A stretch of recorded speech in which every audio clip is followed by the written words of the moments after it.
this has happened to me with two movies, with Nightmare Before Christmas and Spirited Away, where I felt like I was privileged that I was allowed to see this world. And not only was I felt privileged to be seeing this world, but I felt welcomed into the world. And I said, I want to make a movie, which is Book of Life, where I want the audience from all over the world to feel privileged that they're getting to see this tradition, but I want to welcome them. So Book of Life came from Spirited Away. Like that feeling of being invited to a culture you don't know. That's so how cool. big of an influence anime has had for me. That's so cool.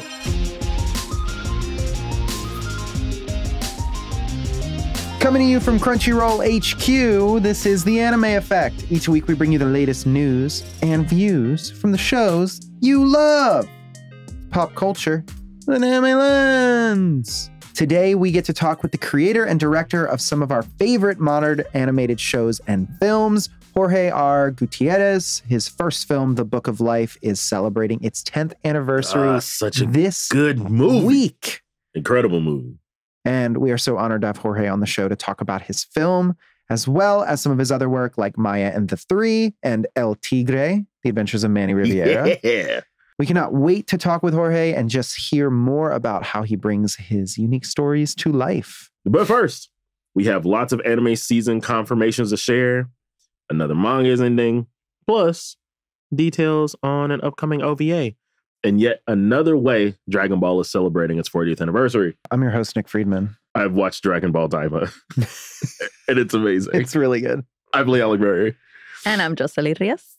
And the three of us together, and me and Jocelyn for the first time, are going to see just how powerful the effect of anime really is. I didn't even think about this, bro. This is the first time that you get hold. It's crazy. Jocelyn's like come in every time I've gravely injured myself. It was like the first time was in San Diego. You're on the IR when list. I got sick and was put into hotel COVID quarantine. And then the second time when I threw out my back, taking off my shoes. My back! Yeah. But now we're here together. We're here and together, you don't need to be sick. Which means I should check my phone to see if my wife's about to go into labor. Because that's what'll happen when Jocelyn and I are in the same room. I have to let our dear listeners and viewers know, Jocelyn and I have been coworkers and friends since 2018. It's a long time. And yet this is the first time we have appeared on a podcast together. It's because every time you show up, that Jocelyn shows up, you're out because you're on the IR list somewhere. Yeah. For some reason, you're always injured. For some reason. When I'm on the podcast. Okay, but more fun tidbit. Okay.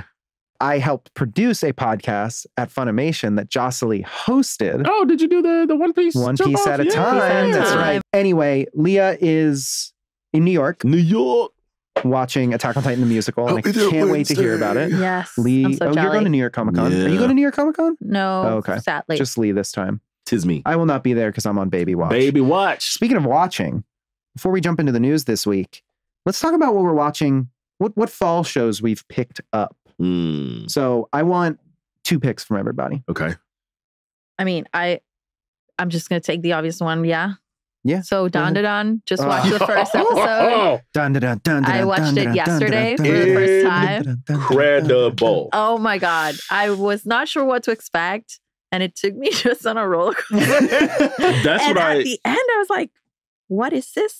But I love it. It leaves you wanting more immediately. Yeah. And that's what I love so much about the manga as well, too. Because when you read it, because I'm like on volume 3 or 4. But like once you get to the end, you're like, yo, what? Because there's so much insanity that happens in that series. Are you already wondering what the deal with the cat is? Yes. Okay. At the end, that was the best part. The little dance. We should get to it in a couple episodes. We should get to it. Okay. That's a good reveal. I think by like episode 3 or 3 we'll be there. That's good. And then obviously Daima, right? Yes. Like Daima has Great to be first the second episode. one. Yeah, it was the one thing I wanted to know was how it was going to look. Yeah. What was it going to look like? And I was like, yes, thank you. Beautiful. It's beautiful. It's also so funny. It's incredibly funny. And nothing has happened yet. When Dende and Mr. Popo are hanging out on the tower, and was it Mr. Popo who's like, well, but I can't leave in case something happens. And then they show up and he's like, something has happened. I'm just like, ah! Well, like, it immediately, like, in that series, like, and kind of what we've all been predicting is that it would take us back to the original Dragon Ball. And the original Dragon Ball is hilarious. Yeah. It is a very funny series. So I love that, like, it's passing the vibe check of, like... Perfect balance. It's okay, 2 shows. Incredible. 2 shows from you. Mecha Ude. Yeah. I love this show. Yeah, that's good. It's so good. It has a very clear Kill la Kill inspiration. Yes. For sure. Yes. But I'm already loving the characterization of the different arms, if you will. Yeah. The different arms are cool. They're gonna be cool. And then Blue Lock. Yeah. Like oh man. Lee was gonna say Blue Lock. Yeah. Right? You can already tell, like, when you watch the first episode, you're like, it's about to happen. Yeah. It's about to go down because this under 20, especially because, like, now everybody has to jockey for position to be on the team. I'm ready for the cutthroat footballing to happen. Yeah. Like, I am, oh man, I forgot how much I missed watching Blue Lock. It's incredible. All right, let's see. Nicholas. What do I want to talk about? Okay, so I was telling Jocelyn about this one in the office earlier, and I mentioned it to Lee, but this is called Orb on the Movements of the Earth. Yeah, it's a Netflix show, right? It is, and it is, I believe it is Studio Madhouse. Oh, really? Okay. So, fresh off of Freyrin from earlier. Right. But it is a series that it's set in, like, I think it's like 15th century, and it follows the what was then known as heresy of believing that the Earth was not the center of the universe. And heliocentrism starts to become this fringe theory that finds its ground in science, and then they have to start to prove it. But at this time, people are being literally killed for openly researching and speaking on this idea that the sun is actually the center of the universe and all of the planets revolve around that. And I don't want to spoil anything because you got to watch the first 3 episodes because I have no idea where the show's going next. But it follows this young kid named Raphael who basically studies astronomy. He likes astronomy kind of in his free time. I did not expect it. I didn't even know it was coming. My science brain says yes immediately. I saw it pop up on Netflix and I was like, I got to watch this. And then my other pick is going to be You Are Miss Servant. Oh, yeah. Yeah. So this What's that is... Episode 1 was fun. Yes. And this is... which I don't know if I know anything else they've made. Studio Felix Film, which, I guess they're doing MF Ghost, and they did Ahaden Sanwa, that rom-com from last year. So it follows a maid who shows up on this kid's doorstep one day and says, I'm going to work here now. Also, I'm an assassin. And that's it. Don't know. That's the setup. Please clean my house. And that's the story. Yeah. And so it's like her learning to, like, feel real emotions and have a normal life, and him. I think there's going to be some kind of darker thing because he keeps saying his parents aren't home yet, and I assume something is going with his parents. So animation looks great. She's adorable. She has really funny reaction faces. And so those are my 2 picks. Wow. There's a lot of great stuff this season. It's a loaded season. I was like, we didn't mention Ranma, Blue Box. Yes. Blue Box is on my list. After School Hanako-kun. After School Hanako-kun, yes. So, write in. Let us know what you're watching this fall and see if we need more shows. Demon Lord 2099. Also, gotta watch that. Gotta watch that. Cyberpunk Demon Lord. Anyway, Jocelyn, you want to take us into the news? Up next is the news. We'll be talking about the latest updates from My Hero Academia. One Piece, Skate the Infinity, which I'm very excited about, and Oshinoko, and more. Stick around.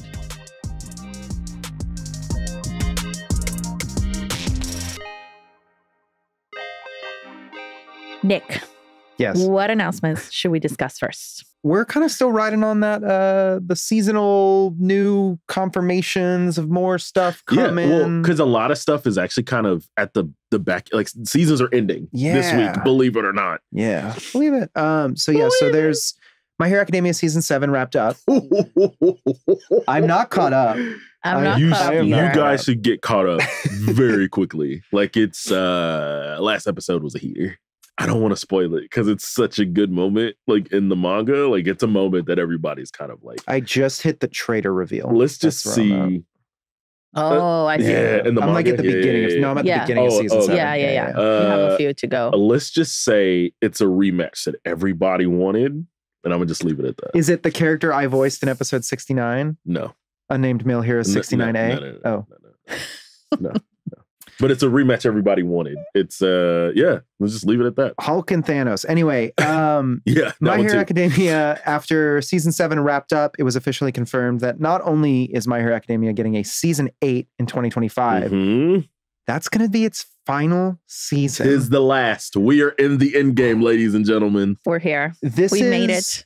This is going to be one of those weird ones for me because I feel like My Hero is so representative of like my time in the industry. Yeah, same. But to see it end after 8 seasons is going to be really emotional. I have outside of it just being like a fan of it in general, I have a very deep attachment to the series because of like, I've basically been working on My Hero outside of the last 2 years. I've worked on My Hero like my entire career. Yeah. I feel like that's all of us. I feel like that's all 3 of us. Yeah.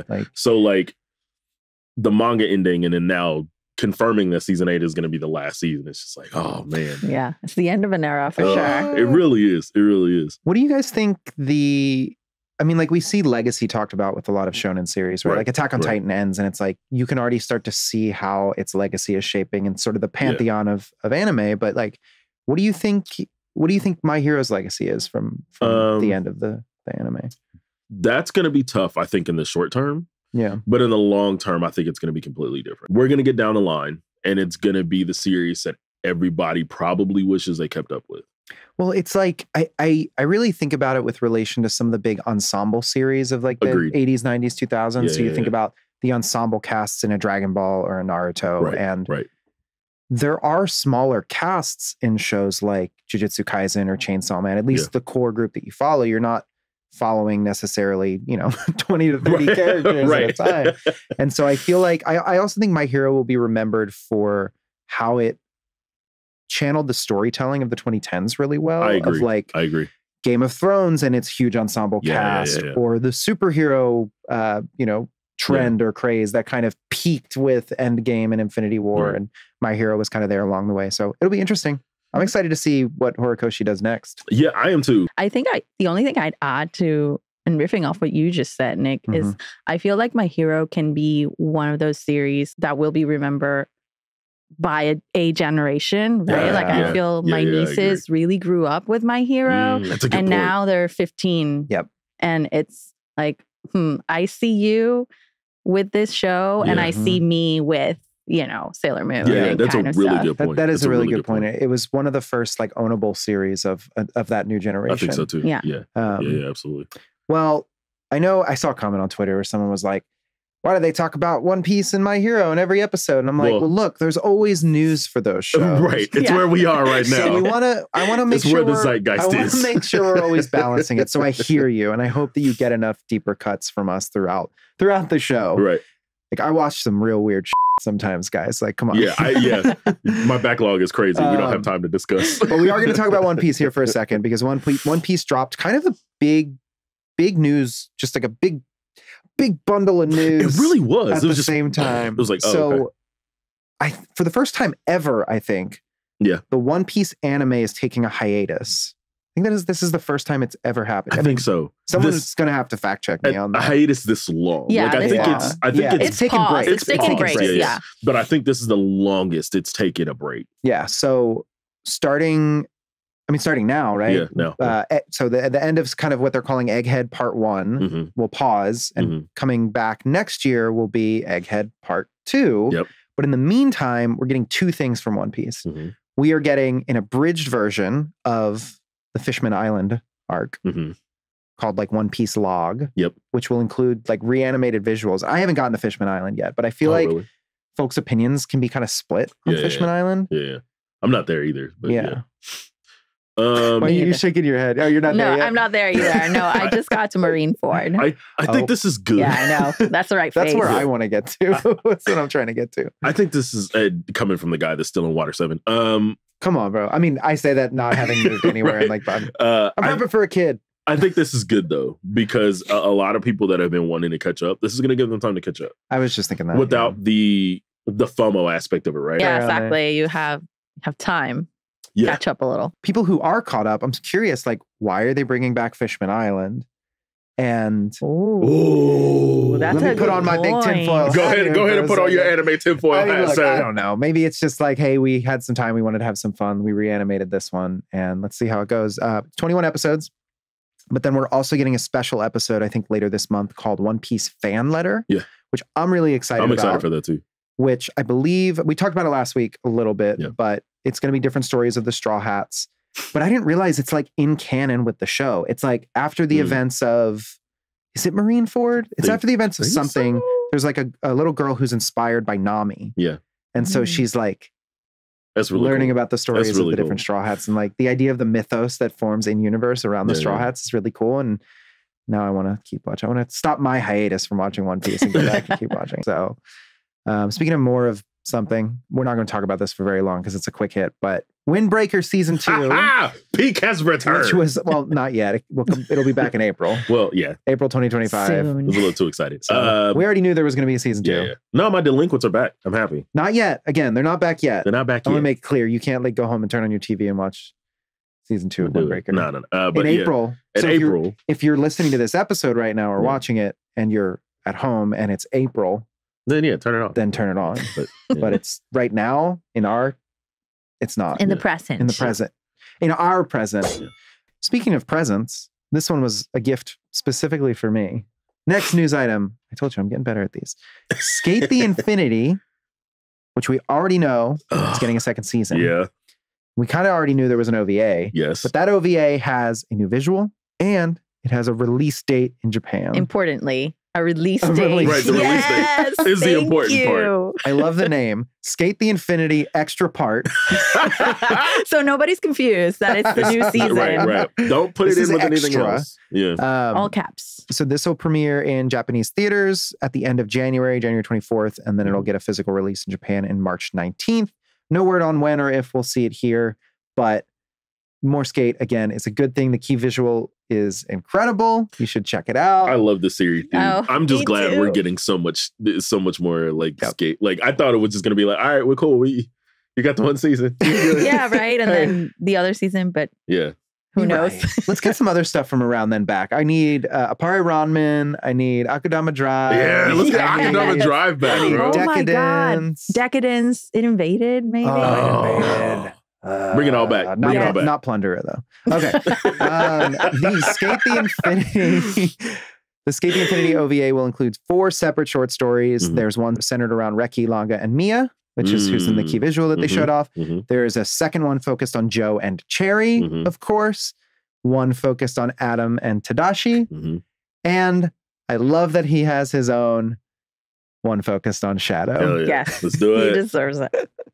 Is there one of these y'all are most excited to see out of the 4?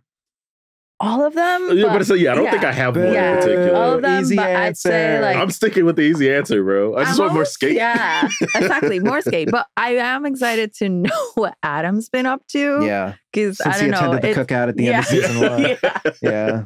It's, I don't know. I feel like it can go any way, any kind of way.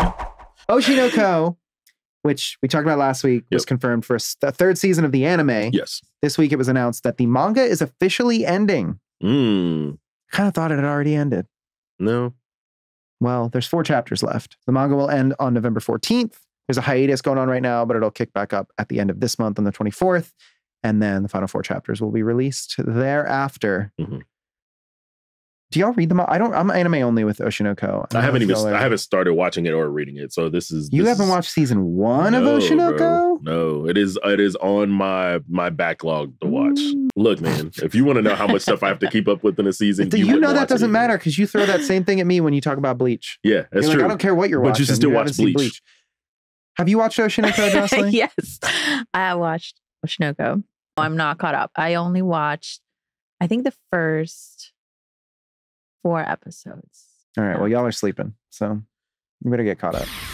Even though it's 82 degrees, we are just a few weeks away from the Macy's Thanksgiving Day Parade. Oh my gosh, Thanksgiving is almost here. Yay! And I had to put this one in here because I have a very soft spot for the Macy's Parade because in 2018, Yes. Me and Lauren Moore got to go to New York and walk in the Macy's parade when Goku made his debut. Yeah. Yes. Oh, that was 2018. Yeah. It was in promotion of or ahead of Dragon Ball Super Broly. Yeah. Oh, So that's right. Goku with his blue hair. With his blue hair. Yeah. That was the coldest day I've ever experienced. I think it was like 9 degrees. Nope. But also one of the coolest memories I've ever had. Because I was also like walking between like giant Goku and giant Pikachu. And I was like, I've made it. I peaked. I have made it. I went the following year, which was also so fun. Oh, yeah, that's right. You did go. I did go walk with him. And I was between him and, oh my God, Snoopy. Snoopy. Okay. I was going to say Paw Patrol.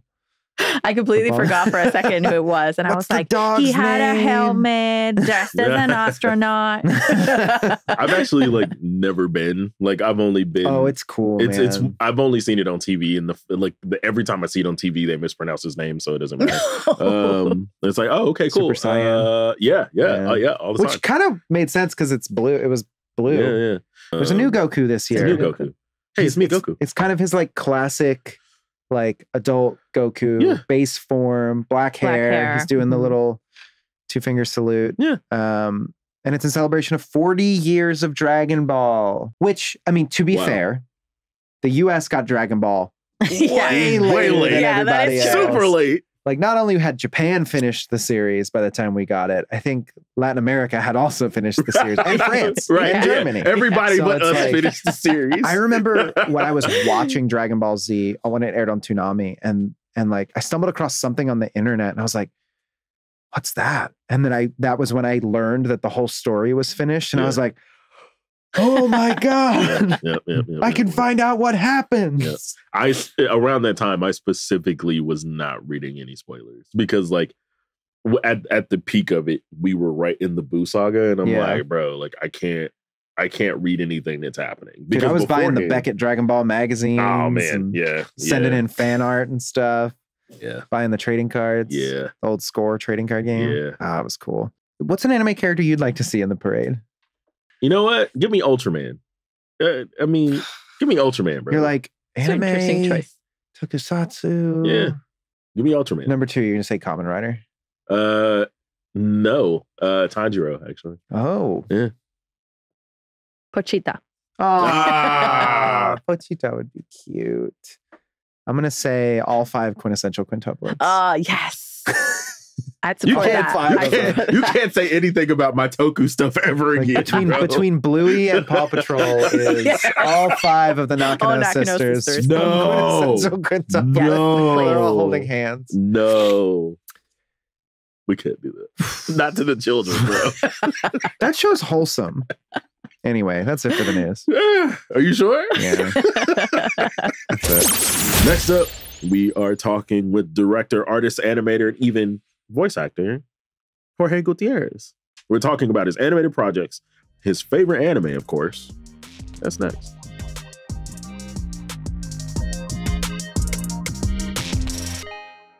So today we have an amazing guest. He's the Emmy and Annie Award winning director and creator of films and shows like The Book of Life, which I'm a super fan of, Maya and the Three, and El Tigre, The Adventures of Manny Rivera, which I know really like.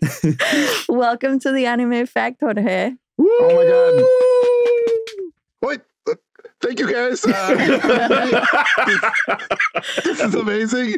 I'm going to warn everybody. I have something behind me in my board that no one's supposed to see, so I'm going to try really hard not to move. I've got a new masterwork. I can't show anyone. It's the outline for his next movie. There you go. It's like my social security number on the wall or something. Don't say that. Someone's going to start piecing the pixels together. CSI enhancing. Right. Enhance. Oh goodness! So thank you guys for having me. This is awesome. I'm super honored. So thank you. This is an honor. For us is so great. Here. When our producer was like, "Yeah, we can get Jorge," I was like, "We can.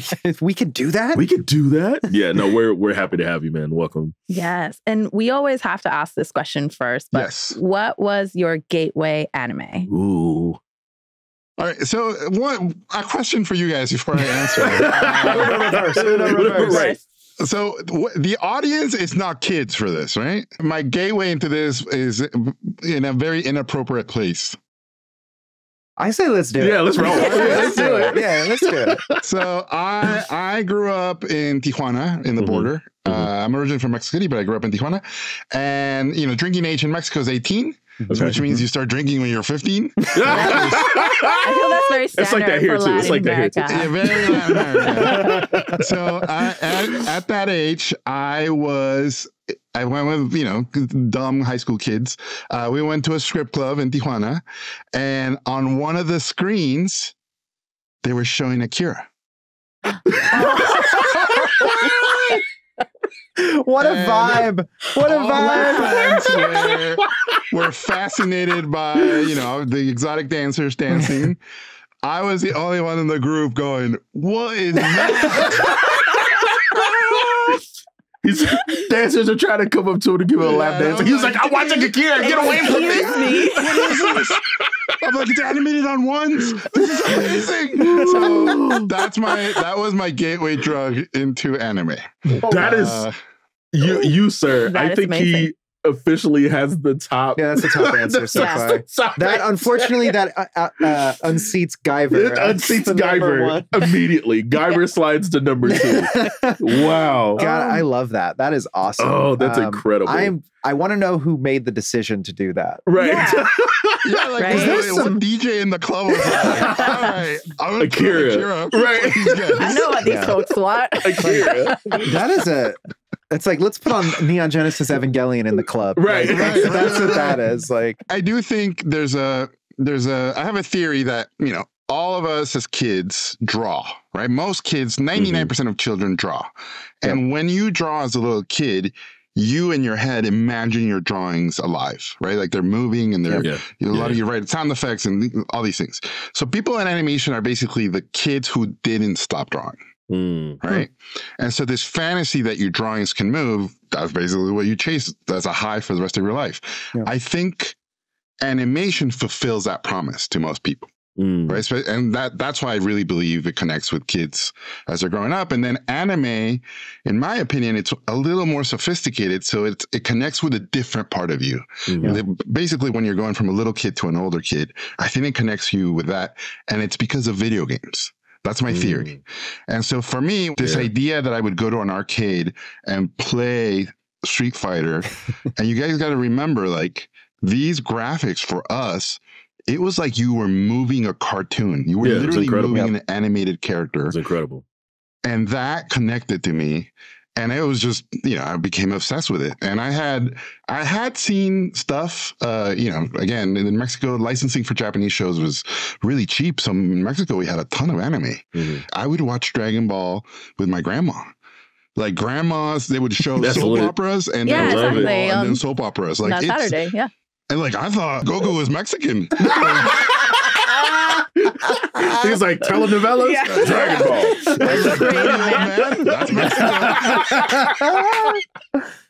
I love that so much. That's incredible. What are you watching right now? Hopefully at your house, maybe not at the club. Oh, yeah. It's honest work. Wherever you are, I respect everything. So, right now I'm watching, like, I'm autistic and I have a son who's autistic, and so Ranking of Kings really. Whoa, yes. Do you see this sticker on my iPad here? Yes. It really affected me as this character who can communicate, but who is judged by his actions, and people underestimate him. Like, this is a love letter to special needs kids and special needs, honestly, people all over the world. I fell into, you know, My Hero Academia and you know, Demon Slayer. Yes. Of course, I'm a Miyazaki guy, so whatever Miyazaki puts out, I feel like I'm aging with him. And then the one that honestly really affected me in high school was, which people don't talk about as much, is Ninja Scroll. Ninja Scroll really it just had its they did an anniversary screening. Just an anniversary. Yeah, Ninja Scroll, like, for anybody who's seen Maya and the Three, it's basically Ninja Scroll. I love it. Sorry, I'm still buzzing from Ranking of Kings mention. We talk about Ranking of Kings quite often because it's a show that we just absolutely love. I mean, I stump for that show any chance I get because I think, anyone who appreciates animation should watch that series because there's really no other anime series that's doing what Ranking of Kings was doing. Yeah, beautifully done. And a character who can't talk, like that's anime doing, mimicry and communicating without any subtitles. Like that's incredible. Incredible when you can do that. So good. And not only that, like it's a rare anime, I feel, that can tell the story of where it wants to go with the things and the people around Boji. It's fully environmental too. Yeah, because sometimes you can watch anime, even if you're watching it subbed, and you can kind of look away and kind of understand what's happening, right? But this is a rare one where you have to zone in the entire time, because if you miss anything that's happening around him, you could literally miss 10 minutes of the story. Yep. And you're like, I gotta go back because that tree just moved and the tree is important. Like, I don't know what's going on. We could air, like, I don't know where Ranking of Kings has to go for it to become the biggest thing in the world, but we need to put it wherever it needs to go. Can we put it on the Sphere in Vegas? Can we just start? And the other thing is it looks retro, but it's very contemporary, so it feels timeless. Yes. Yeah. Like it could have come out 20 years ago, 10 years ago. I agree. Yesterday or tomorrow. Yeah. Like that's how timeless it feels. And honestly, like pretty harsh in some moments. It is. It really is. It reminds me of Cuphead a little bit. Yes. You're getting that dichotomy between these like classic like rubber hose cartoons and then like gore and body horror like at the same time. Ranking of Kings doesn't go that hard. You hate it. And then you end up feeling sorry for. Yes. And sometimes you end up falling in love with them. Like I don't remember anything else that made me switch my allegiances that fast and earned. Like none of it feels cheated. It feels really earned. Yeah. As much as I do want to, we're gonna have to talk about Ranking of Kings some more sometime. I'll do a whole panel on Ranking of Kings. So you had mentioned specifically Ninja Scroll, obviously inspiring Maya and the Three, but I'm curious, like, how has anime inspired your work in other ways? So there's something that happened to me when I saw Street Fighter, the animated movie, and then when I saw Street Fighter versus Capcom video game. And mixing Japanese characters with it was before the Marvel Cinematic Universe, right? Yeah. So we had that in a video game. Yeah, it was great. This idea that Spider-Man was fighting next to, Chun-Li, like it was crazy to see these universes, which I believe we all had as kids with toys, because you start mixing Batman with Spider-Man and all these things. So that inspired El Tigre. El Tigre basically came from Marvel versus Capcom. This idea I love that so much. I can do my take on superheroes in Latin America and mix it all up. And then I went to see Spirited Away at a moment that was pretty dark in the industry. It was really hard to get stuff going back then. And my wife and I went to see Spirited Away. And this has happened to me with two movies, with Nightmare Before Christmas and Spirited Away, where I felt like I was privileged that I was allowed to see this world. And not only was I felt privileged to be seeing this world, but I felt welcomed into the world. And I said, I want to make a movie, which is Book of Life, where I want the audience from all over the world to feel privileged that they're getting to see this tradition, but I want to welcome them. So Book of Life came from Spirited Away. Like that feeling of being invited to a culture you don't know. That's how big of an influence anime has had for me. That's so cool. Like my favorite movie, I've never been to Japan, and my favorite movie is Seven Samurai, right? And I watched that as a little kid. My father, I'd watched some dumb Disney movie, it's called Condor Man. Don't recommend that movie. It's not very good. But I came home and I told my dad, I think I was 9. Dad, I just saw the greatest movie ever made. So my dad, being the good Mexican dad that he was, he said, oh, I'll go see it. So he bought a ticket and he went to the movies. This is in Mexico City. And he sits through Condor Man. It's a terrible movie. He comes home really upset. And he goes, I have failed you, my son. Because you think that's a good movie. So we go to this bootleg rental place and he got 3 movies.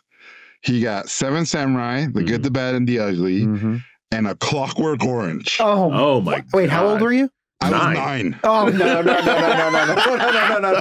I saw Clockwork Orange when I was 17 and it was too early. It all adds up. So he sits me down and he basically watches all 3 films with me. And he goes, those are great movies. When you come home and you tell me I saw the greatest movie ever made, compare them to those. Wow. And I was like, okay, Dad. So, you're still like reeling from the end of Clockwork Orange. Clockwork Orange again? So this idea, and it stayed with me forever, that I've never been to Japan. I don't speak Japanese. Of course, I don't live in that time period. But this idea that this story can be so universal, right? A dying clan of warriors sacrifices themselves for thankless farmers to fight bandits and die with honor. That could take place in Mexico during the revolution. That could take place in the future. That could take place anywhere. So this idea that these stories can be universal honestly really came for me from that concept of the movies should never be about the culture and the TV shows should never be about the culture. They should be about the relationships. Because relationships are universal. Yes. And that's how you make culture universal, with relationships. Hell yeah. I keep getting chills throughout. Like everything you say, I'm just like, damn. Truth bombs all over the interview. Exactly. And we see that in anime a lot. And, those universal themes. Like, what universal themes do you find yourself connecting with the most lately? Well, I mean, we live in a time where we all want instant gratification, right? Because of social media, because of the way we consume things, we want it now. We want the thing. We don't want to do the hard work. We don't want to take our time. We just want it now. And what I'm finding with the animes I really like is that they really romanticize the journey. And they really romanticize the hard work and earning the things and taking your time, which I felt like video games taught us for years. Right. Absolutely. You will fail endlessly until you get it. Unless you buy a Game Shark. Right, yeah, unless you buy a Game Shark. And this idea that if you cheat, you will get the win, but it won't feel earned.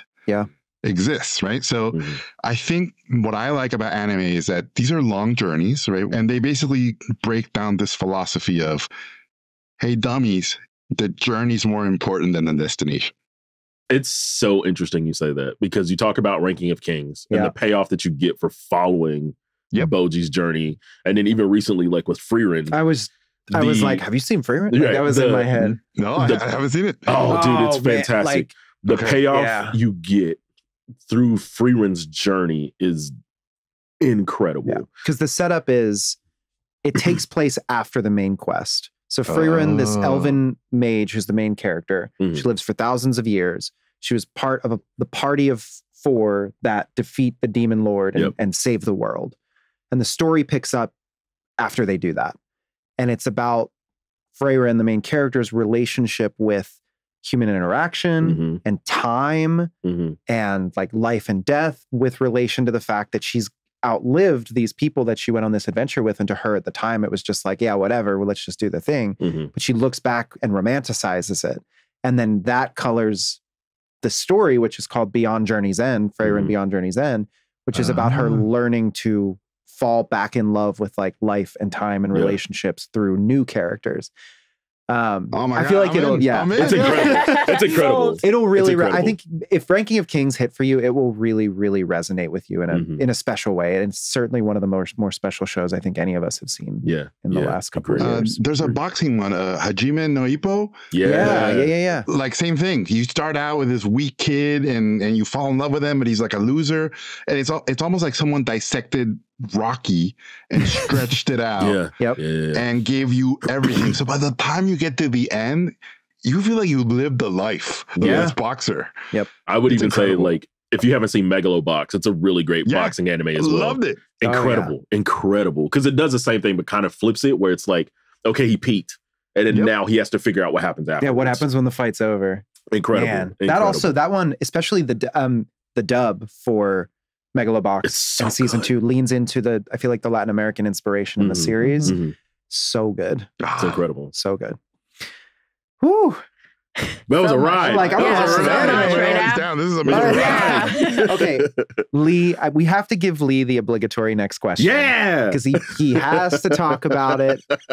Go ahead, Lee. And our fan base hates us because I talk about wrestling on a weekly basis. I'm gonna get the music for you. Yeah. Wrestling, it's theater for the world. Hell yeah. Call it. Yeah, I absolutely love El Tigre for two reasons. I mean, outside of the fact that I just love pro wrestling. Is that one of the reasons? That's one. Okay. But then also when I was a kid, one of my favorite wrestlers, or even now, like Rey Mysterio, like I connected with him so much, which was like, okay, now I'm going to go down this like Lucha Libre rabbit hole. But then also my dad was really big into wrestling. And I connected with El Tigre because it was such a big family thing. Yeah. And it not only that, but then you saying that it was inspired by Marvel vs. Capcom makes a whole lot of sense now. But then also the wrestling of it. So two-parter for you. Like, one, why do you love wrestling? And what was it like? And how satisfying was it for you to actually be able to animate wrestling and actually make it digestible for people? So I love, well, obviously, you know, wrestling is a big part of my, I guess, part of my DNA, in that I've always loved it. And this idea in Mexico, when you grow up, you're told these wrestlers wear masks because they have to hide their secret identities. Yeah. Which means they could be your teacher. They could be your bus driver. They could be the taco stand guy. You don't know.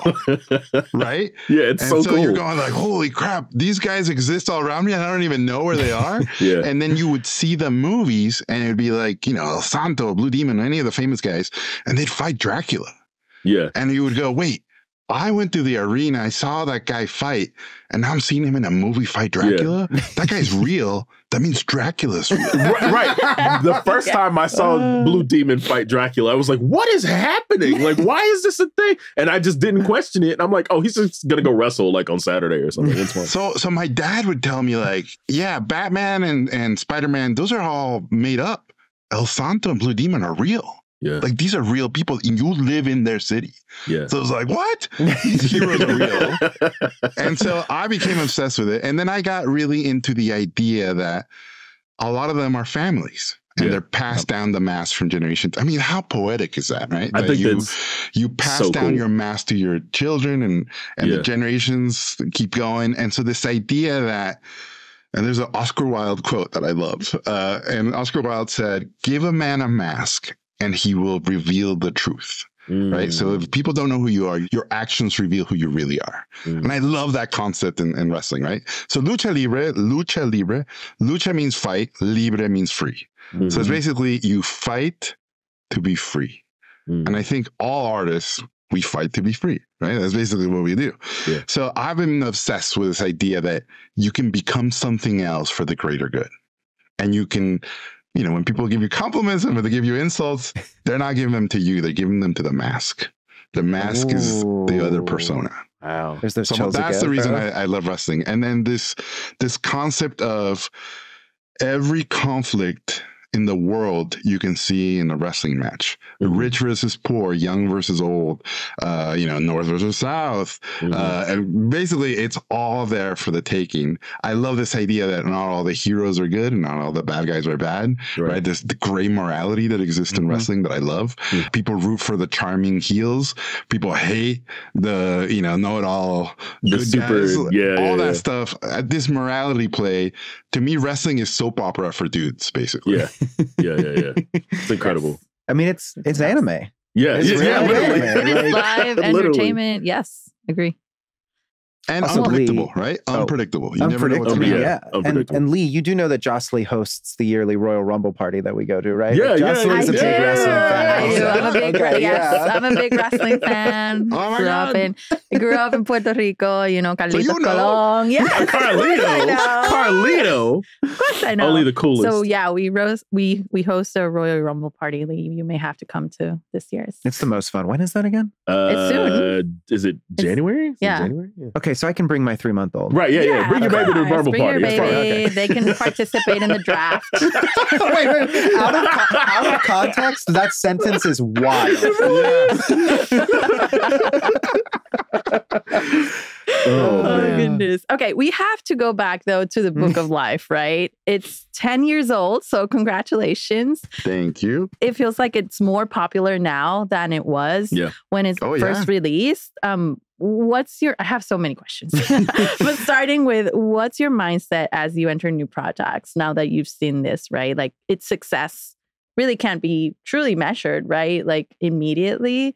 It's like you say, a long play, right? Like it's a long run. I mean, I'll tell you guys. So Book of Life, I started pitching in 2001. The movie came out in 2014. So it took 13 years to get made. And when I first pitched it out of school, I'd won a student Emmy. So an agent signed me and he said, write a movie about your little cartoon short and maybe we can sell it. And everywhere I went, they said, you're just some dumb kid out of school. No one wants to see a movie about dead Mexicans. Literally, I was told that by everybody. Wow. And they said, go make a TV show. And maybe at that point, you can make a movie. And like a dummy, I was like, yeah, okay. So I remember basically back then you would turn in an outline of your movie and they wrote coverage of what they thought of the movie and then gave it back to you. So I had all these coverages from different studios telling me, oh, this is amateurish, this is terrible. So after El Tigre had won 5 Emmys, DreamWorks called me in and said, hey, we heard you have a Day of the Dead movie idea. Come pitch it to us. And I was in my head, I'm like, well, Tigre's going to keep going forever. Out of spite, I gave them the same exact document I had turned in that they rejected and wrote, this is amateurish, this is not good. And I put a new cover sheet and I turned that in and I got it back and they were like, unlike anything we've ever read, a unique vision we've never seen before. This is the most petty thing, and I love it. This is the petty we love. That goes hard. That goes really hard. So I was like, whoa. This is incredible. What Emmys do to a document. Right. So I went over to DreamWorks and I worked there for a year on Book of Life. And for anybody who hasn't seen Book of Life is about a world of Mexican folk art wooden dolls, about a bullfighter who dies for the love of his life, thinking she's dead, goes to the land of the dead, and she's not dead, and he's got to figure out how to come back. That's basically the pitch, right? Mm-hmm. So after a year of working there, 3 movies were going to come out. Kung Fu Panda, How to Train Your Dragon, and B-Movie. They showed me all 3, and I remember going, oh, please don't show B-Movie first. That's the one that came out first. They fired everybody in development after that movie bombed. They brought me into a room and they said, in order for your weirdo Day of the Dead movie to continue, we need to make some changes. And they said, your movie, you can't have wooden dolls. You can't have bullfighting. It can't take place in Mexico. And the main character can't die. I was like, wait, what? So a different movie. Yeah, just a whole new movie. And they go, so the B movie. Yeah. And they're like, and in order for this movie to continue, we want your movie to now take place in present day urban New York, in Washington Heights. I had no idea what Washington Heights was. And we're going to pair you up because this is now going to be a reggaeton, hip hop, salsa musical. And we're going to pair you up with, this is 2008. They go, we're going to pair you up with Lin-Manuel Miranda. So at that moment, I quit on the spot and I told them, you tell Lin-Manuel Miranda, you tell her, good luck with her career. Was he trying to adapt In the Heights as an animated film? Was that the attempt? Like that's what it sounds like. This is pre-In the Heights, I think In the Heights was off-Broadway back then. Obviously pre-Hamilton, Sure. By the way, I told this story to Lynn, and Lynn thought it was hilarious. I bet you laugh about it so hard. You tell her. Yeah, you tell her. Good luck. So obviously that didn't work out. And then the studio out of nowhere in Dallas said, we don't have the money to make this giant movie, but we love your concept. Move to Texas. We've never made a movie, but you've never made a movie. Move to Texas, and if you take a risk on us, we'll take a risk on you. That's legit. Wow. That's legit. We're in Dallas, by the way. We had a 2.5-year-old, and I said, hey, we left Mexico to make Mexican things. If we had to leave Hollywood to make a Hollywood movie, let's do it. Yeah. What's the worst thing that can happen in Texas? You get good barbecue. Kill us. If that's the worst thing, that's not that bad. So we left, and I worked on that script and those designs for a year. And then they said, who's your dream producer? I said, Guillermo del Toro, right? Guillermo del Toro is my hero. Mm-hmm. I would kill to work with Guillermo. Because of El Tigre, he basically took the pitch. There's a very famous, disastrous pitch where I tried to pitch him the movie in 30 minutes, but he only had 5 minutes for me to pitch it. And then right before I could pitch it, we were doing this in LA outside. It was in August. It was super hot. He's a big guy. I'm a big guy. And as I tried to pitch him the movie and I opened my mouth, the mansion next door, my people betrayed me. And there were 5 leaf blower guys. And when they saw my mouth open, they went, like a wave of sound hit me. Oh my God. And I yelled at Guillermo, should we wait till they finish? And he stared at me with his beautiful blue eyes. And he said, Gordo, 4 minutes. So I pitched him the movie in 4 minutes, and it was the worst pitch of all time. We went back inside. He was drenched. I was drenched. We sat down, and I said, I'm sorry. And my movie's a lot better than what I pitched you. I know that pitch wasn't very good. And he goes, very good. That, Gordo, I've heard 1,000 pitches in my life. That's the shittiest pitch I've ever heard. Wow. So when your hero destroys you like that, you stand up, right? So I stood up and I was like, thank you so much for your time. Sorry I wasted your time. And he goes, Gordo, sit down. He goes, I have 2 daughters. Because back then he lived in a house with his wife and 2 daughters, and then this crazy house full of incredible artwork. Yeah. And he goes, every Saturday morning, we would watch El Tigre. I know you. I know your sense of humor. I know your art. Of course, I'm going to produce your movie. So I'm drenched in sweat. He's drenched in sweat. I peed my pants. And I told the story to him, so he knows. I peed my pants from excitement. I stood up. He stood up. We hugged. Our liquids combined. I was like, our DNA mixed at that point. And then he said, show me the script. So I run to my car, open the trunk, take out the script. We'd gone to a Mexican wedding, a tequila bottle. They gave you tequila bottles at the end of the weddings, Mexicans. The bottle broke. The script is drenched in tequila. So I'm running back with this like soggy script, and I hand it to him, and he grabs it with his giant, beautiful, meaty hands, and he holds it up like Simba in The Lion King. And he smells it. And he goes, Gordo, this is a good script. So that's basically the story of how the Book of Life happened. That's incredible. That's an incredible That is story. Incredible. Wow. I love that so much. That's amazing. Yeah, people are like, don't meet your heroes. I think meet your heroes. Hell yeah. Everything I dreamt. The only bad thing about Guillermo, honestly, is I thought I worked really hard until I met him, and he put me to shame. Wow. He works way more than me. Mm. Wow. So is there an untold myth, Mexican or otherwise, that you've always thought, I want to tell that story? Oh, it's a good question. Ooh. Well, I have 7 things in development all over Hollywood right now. One of them is on that whiteboard. I was like, without moving your head, can you tell us what you're working on? And so to me, Mexican culture is a buffet. And I got to do luchadores and Mexican wrestling with El Tigre. I got to do Day of the Dead with the Book of Life. I got to do the Aztecs and the Mayans and Mesoamerica with Maya and the 3. There's so many other delicious dishes that I haven't been able to do. I want to do R-rated adult anime-inspired content. I want to be able to do, basically, I want to do everything. And so that's one of the things that I'm trying to get going. Gendy's Primal was a huge, it hit me like a ton of bricks. Anything from him, bro. I was like, I want to do my Primal. And then obviously, please do it. There's I grew up in Tijuana, so I grew up with narco culture, and I've seen people make stuff about narcos, and I've never seen it come from someone who actually grew up with that stuff. So I have a take on it. And I have a whole whole crazy thing that I'm trying to do about narcos and vampires because I love the metaphor. Sold. Yes. Sold. Twist my arm. Not really. I'm there. I'm in. Because I feel like narcos are the vampires of Latin America. They're sucking the blood out of the country. That is deep. I agree. If I had the money, it's pitch works.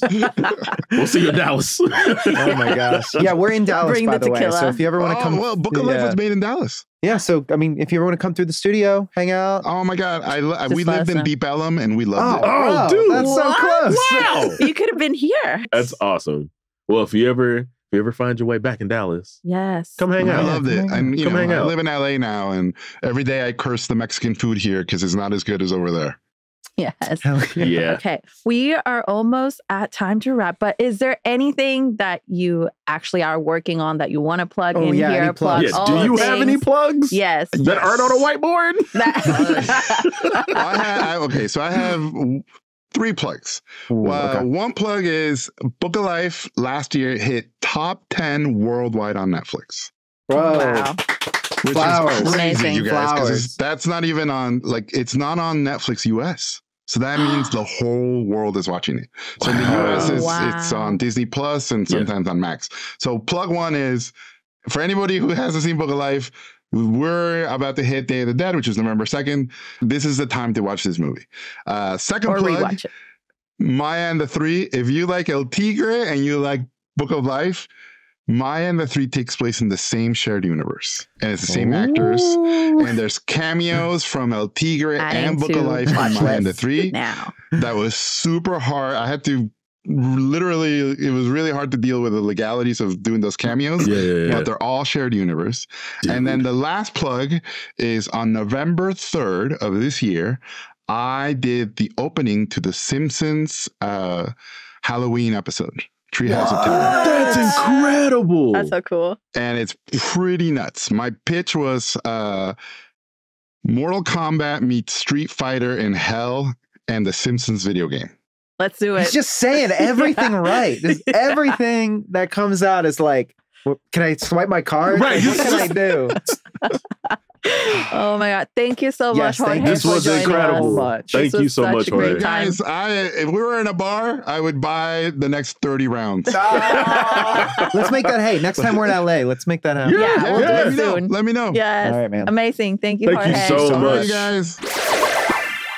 That has to be the best interview we have done to date. And we have talked to a lot of awesome people. I just want to keep talking to him. Yes. Jorge, it would have never ended. No, it wouldn't have. We would have had like a whole Rankings of Kings conversation for like an hour. I could talk to him about Ranking of Kings for 2 hours. I'm sure that in the final edit, a portion of that will be cut. Oh, yeah, and let me tell you, dear listener and dear viewer, we could have gone on. We could have gone. It could have gone. Just the moment he mentioned Ranking of Kings, I was like, new best friend. Yeah, we're here. He's just away in my brain as new best friend. Right, yeah. But that was incredible. It was so great.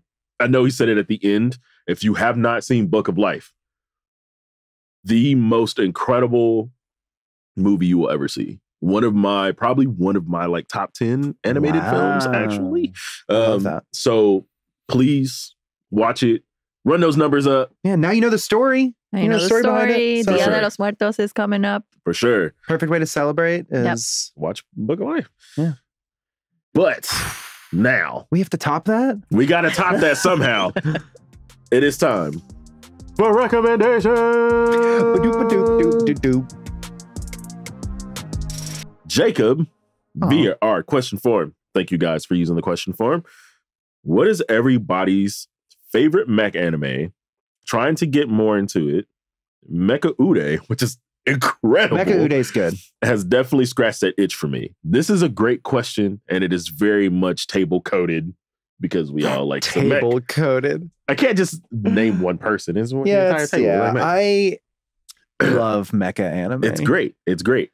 So, young Nicholas. Oh my goodness. Okay, we're not going to talk about Evangelion because that is my favorite. Yep. Period. Full stop. Yep. And it is tied with Gurren Lagann. Yeah. I love Gurren Lagann and I love Gundam, but I feel like I talk about them all the time. OG Gundam's also on this list. So I'm not gonna Yeah, exactly. So we should just consider those defaults. Yeah, right? that's your default. That's Got that out of the way. If you haven't watched those yet, start there. Yep. But my picks are actually going to be SSSS Gridman and SSSS Dynazenon. These are so good. Gridman's so good. They are in a connected universe. Yes. There is a movie. There is. Called Gridman Universe. That literally connects the two of them. Incredible. Bad mecha anime from Trigger. Great character designs. Great mech designs. Super emotional, dramatic story. Yeah. Just highly recommend. Dynazenon leans a little more into almost like the dinosaur aesthetic, I feel like. Which is awesome. Which is really cool. And Gridman is a classic mecha. So which kind of reimagines it a little bit. I'm going to keep Lee Alec waiting because I got to hear from Jocelyn. Here's the thing. I was going to pass it already. Here's the thing. You kind of picked what I was going to see. So when I saw it on the script this morning, I was like, have to pick something else. So what I'm going to say, when I first got it into the building, Funimation. The old building? Yeah, the old building. The old warehouse we used to work in? I started to kind of watching shows to immerse myself. And I remember our good coworker, Jennifer Fu, even gave me a list. Yes. Shout out to Jen Fu. Yes. And so I started gathering from a lot of people like, what should I watch? What should I watch? And for Mecha, I got Code Geass. Oh, that's a good one. It was so good. Yeah. I totally did not expect that I was going to like it. Yeah. But it's so good. It's like, it's got like the drama, but it's all about the mecha, actually. Political intrigue. Exactly. And then the other one that I did not expect I was going to like, and I know towards the end, it's kind of like how I recommend Game of Thrones. Is good, but I can't vouch for the end. It's good. Don't finish it. Yeah, exactly. I can't vouch for the end. Good. Don't finish. It's Darling in the Franxx. Oh, that's a good one. That's also Trigger. That's also Trigger. Yeah. I think you should finish the series though. I feel like it's more divisive. It's a more divisive ending. Yeah. But I think it was still good. It was no was matter good. which way you I agree.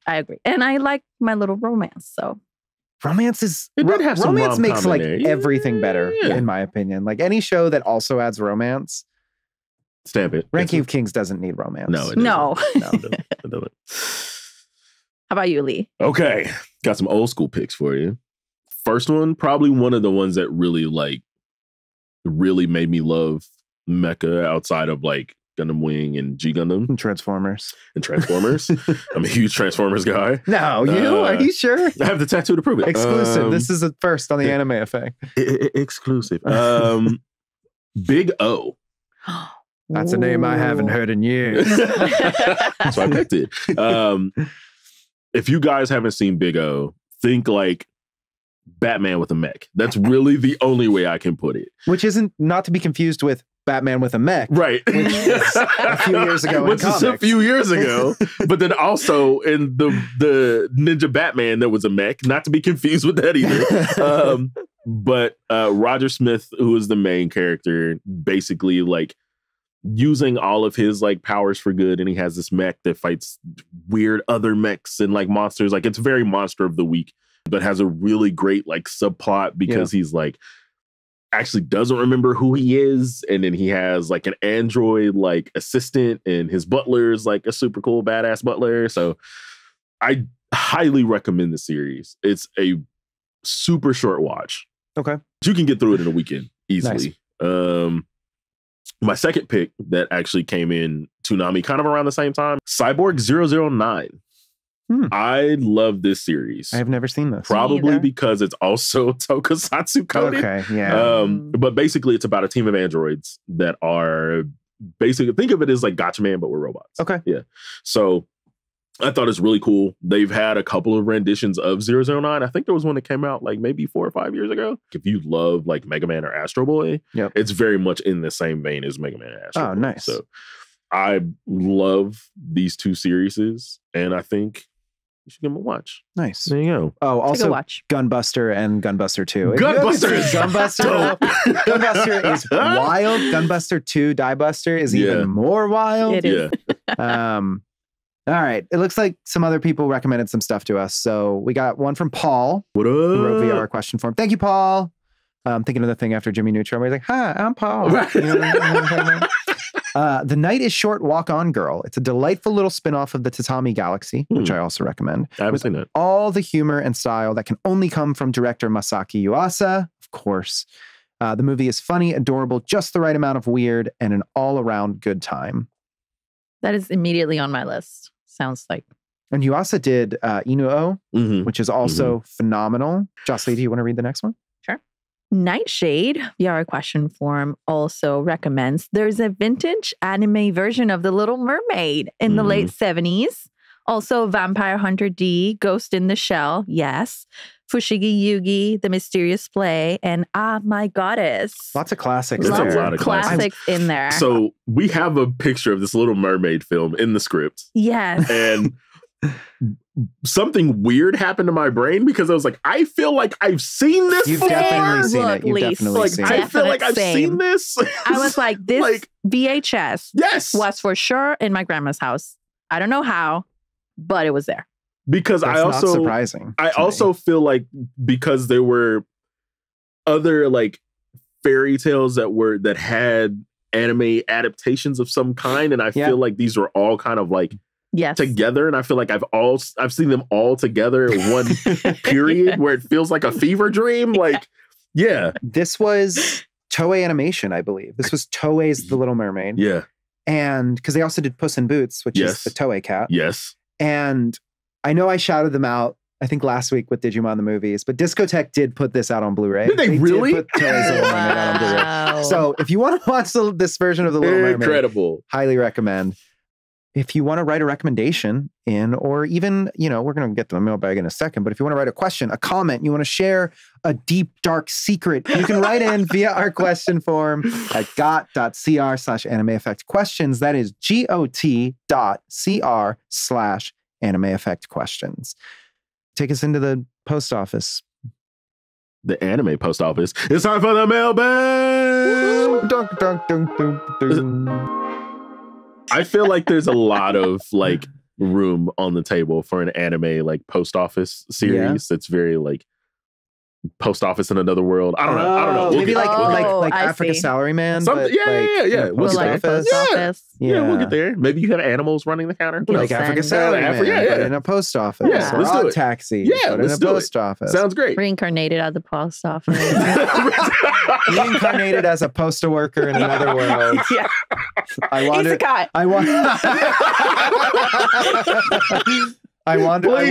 the dungeon looking for a budget. Right. I wander the dungeon as a postman, so I use my extraordinary skills to raid. Okay, this week we're doing something a little different. We just have some nice messages from fans. No additional questions. We gave you enough. I'm just kidding. That sounded mean. It was. This first one comes from Not Nana. That's Not Nana, but with a bunch of N's in Nana via Apple Podcasts. This is going to make me cry. This has literally become my favorite podcast throughout this year. Hell yeah, brother. It got to a point where I would literally be up to date and wait for a new episode to drop and watch within a few hours of it being released. But due to uni and stuff, I had to hold off for a little while, but it feels like such a treat to get back into the podcast and just binge the episodes. Sending love from Melbourne, Australia. Wow. Wow. Thank you. International listener. So happy. That's awesome. Thank you for the love. Good luck at uni. I know school can be troublesome. Especially around this time, you know, and reaching the end of the semester soon. Oh God, the end of the semester rush. Yeah. No, thank you. No, thank you. You're gonna crush it though. Like you're gonna crush it. School. Yeah. That's fun. Yeah. Who wants to read the next one?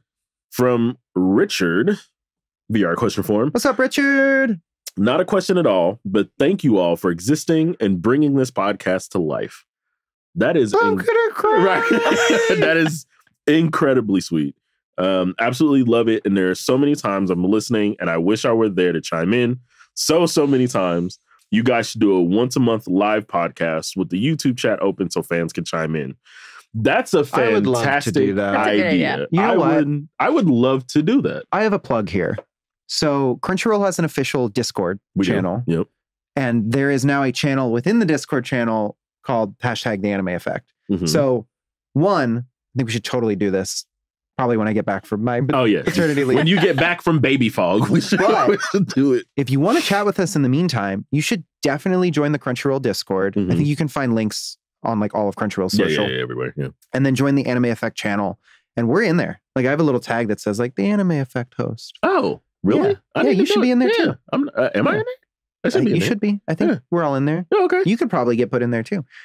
But I want people to ask questions and just talk to us. Just like we're real people too. Yeah.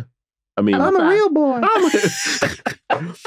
No, I love reading these comments because for us, it's like we're kind of just in this room talking about anime and we're hanging out, we're having fun. Oh yeah, we're hanging. But it's like remembering that can mean something to someone is literally the coolest shit on the planet. Like I love the fact that like I think it was one that we read. It was last week, a couple weeks ago, where somebody was like, "This is my like commute." Oh, their commute show, which is like, a very special. Like that's a special hard slot to be in. It is because people are always like they have a routine. Like for instance, for me on Mondays, I always listen to the Snapcast like coming into work. Yeah, because that's just my Monday thing. Yeah, but to be in somebody's commute slot, it's basically like the equivalent of your MySpace top 8.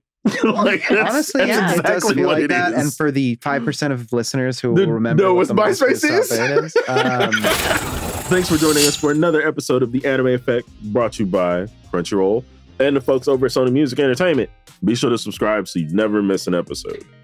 The Anime Effect is hosted by me, Nick Friedman, that's me, Lee Alec Murray, Leah President, but this week, Jocelyn Rios.